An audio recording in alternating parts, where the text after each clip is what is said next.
¿Alguna vez notaste que el sonido de los motores del avión baja después de despegar durante el ascenso?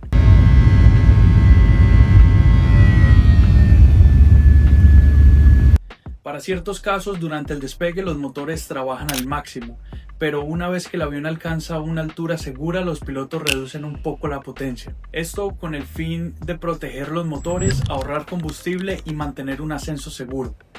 Por eso escuchamos que el motor suena más bajo, pero sigue subiendo sin problema. Así que la próxima vez que escuches ese cambio en el sonido, ya sabes, es normal y forma parte del vuelo seguro.